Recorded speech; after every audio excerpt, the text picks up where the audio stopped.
warm welcome, everyone, to the first Business and Markets Day in August. I am Bosin Omofoye, and this is the second month in the third quarter. So we're just getting on. So let's just piggyback a bit and see how the markets finished off on the final trading day for the month, as it were, for the month of July. The Nigerian markets saw a 0.06% pullback. That came largely from the consumer goods space, where big names such as Nigerian breweries and a few others fell on the trading day. The banking sector, however, finished off nicely about 0.6% to the upside. The insurance stock was better by 1.5%. Consumer goods down by 0.8%. Some of the biggest names in the banking sector saw their share prices to the upside on Wednesday, a day before Nigerians' nationwide protests being planned. This morning, we've got images out of several parts of the country with some of the protests ongoing, but not as massive as expected, at least at this time. The organizers said it was going to be from August the 1st to the 10th. So let's keep fingers crossed. The government has thrown in a number of palliatives and as well as other appeals through various means to tell the organizers and the protesters to stay back, listen to the government. The government started moving the needle, as it were, due to all the iron materials in the news and what the events we've seen over the past few days.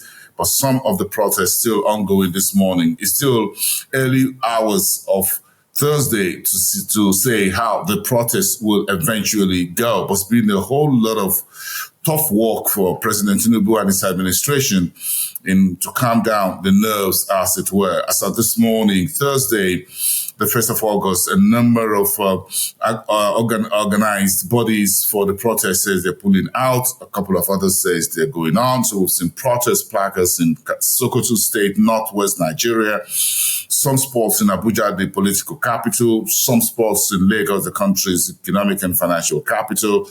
We're following that and bringing the impact on businesses. Of course, brokerage firms and investment firms, some of them says they will close their physical office locations today and will be available online. The stock market will remain open. The Securities Exchange will be open. All the Securities Exchanges will remain open. It's not a national holiday in Nigeria, so keep an eye on the markets. Let's move on to Cote d'Ivoire with the BRVM adding 55 basis points, taking the BRVM Composite Index, or the CI, much bigger to 238.66. The Egyptian market made 1.17%, closing in on 30,000 on the EGX 30.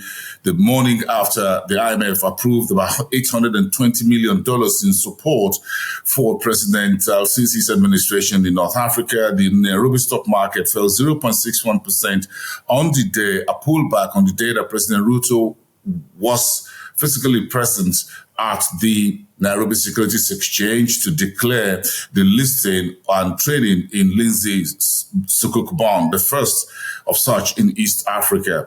The Johannesburg stock market made a very roaring 2% gain Wednesday, 82,765 on the All-Share Index. Let's take that off the floor and get into see the biggest news. Let's go to East Africa. Of course, oil prices, broadly speaking, rallying yesterday above $80 per barrel, just around that level with the latest crisis in the Middle East between Israel, Hamas, Hezbollah in Lebanon, the killing of the Hamas political leader in Tehran, according to Iran, says it will retaliate against, calling for retaliation against Israel. Then you've got the U.S. warships moving towards the Middle East, all that in play today. So there's a bit of nervousness for a market that's been a little bit skittish over the problem in the Middle East. The Houthi rebels also say they're going to retaliate for the killing of the Hezbollah top official in Beirut, and now the Hamas leader in Gaza, in Tehran, Iran, by Israeli weapons. Let's see that. But I'm just talking a bit further about the East African headlines. We're seeing a couple of economic, business, and earnings news. East African breweries reporting that is reporting its earnings for the second quarter and the first half of the year, as it were. We got news this morning from Ethiopian Airlines reporting a very robust earnings for the year. Said it did 17.1 million in passengers for last year, reporting a very robust earnings, beating other carriers on the continent. And a Kenyan court has ruled that President Ruto's debut tax law was unconstitutional, while traders in Kampala, Uganda, are going on strike. They say they're shutting down until they have a successful dialogue with President Museveni. The protests or the shutdown of business activities in Kampala and a few other towns and cities have been on for for quite some time, and they're demanding a whole lot of review of tax and ways being collected, business tax being collected in Uganda.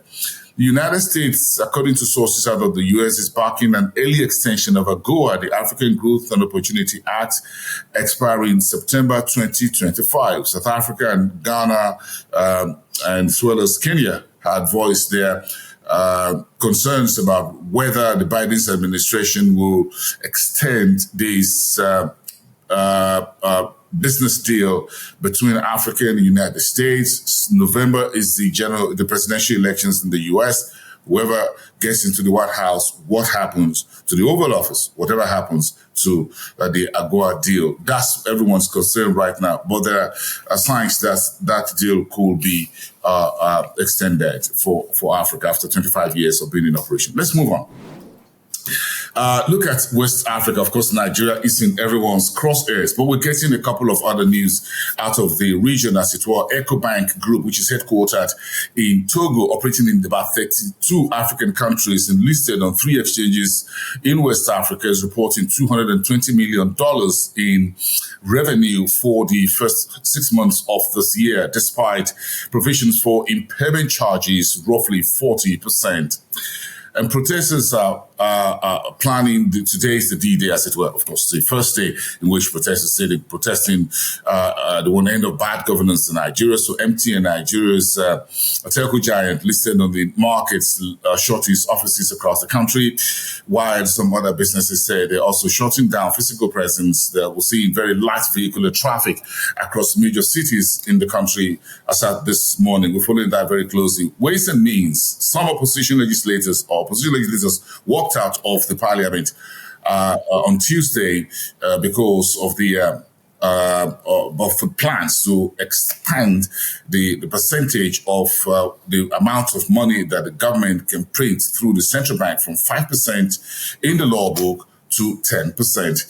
And Nigeria's billionaire investor and businessman Femi Otedola has openly written a statement published on Wednesday supporting the windfall tax on banks' FX profit for full year 2023 and asked bank executives to be responsible, says they're spending millions of dollars in buying private jets, and that the key principle or rules guiding banking, which is trust, integrity, has been thrown out of the window. Is asking banks to reconsider their flamboyant lifestyle, in a manner of speaking.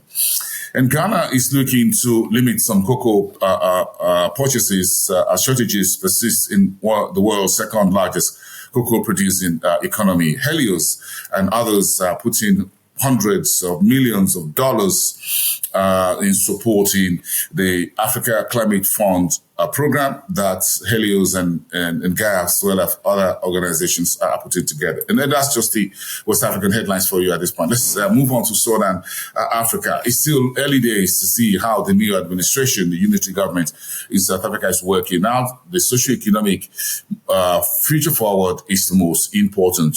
That's what we're getting out of South Africa. In business news, however, gold demand is hitting a record in the second quarter as price stays shining to new highs. In the meantime, Afreximbank says it's committing $1.4 billion to Angola's ammonia and urea fertilizer plant. That's a big deal. Thank you very much for making that happen. And the Mutapa Fund in Zimbabwe says it's injecting $5 million into Invictus Energy, while Zimbabwe's Discosteel has officially started producing steel billets from its facility. And finally, Petrobras is bidding for GAP's stake in the Namibian oil industry. You've been briefed in Southern Africa. What's going on? Let's go to the northern part of the continent. Just to sum it up, Egyptian currency made some gentle gains on the US dollar on Wednesday on the back of the latest $820 million, roughly amount that the IMF is putting in the back pocket in tranches of President al-Sisi's administration. In the meantime, the ministers are joining forces to revitalize Egypt's cotton industry and promote that forward for exports. The Ethiopian Group is expected to cut rates at least twice this year, September and November, and that's according to Fitch ratings, which could bring, if that's come to pass, could bring the central bank in Morocco, central bank's headline interest rate to 2.25%. And Bank Group, that is the central bank in Morocco, has revealed that 6,092 counterfeit banknotes were detected in the full year 2033, while Morocco and the UAE have signed a comprehensive economic partnership agreement. Hope you enjoyed the show. Let's get together again tomorrow. Continue from here. I am Bosun Amafaye. Bye for now.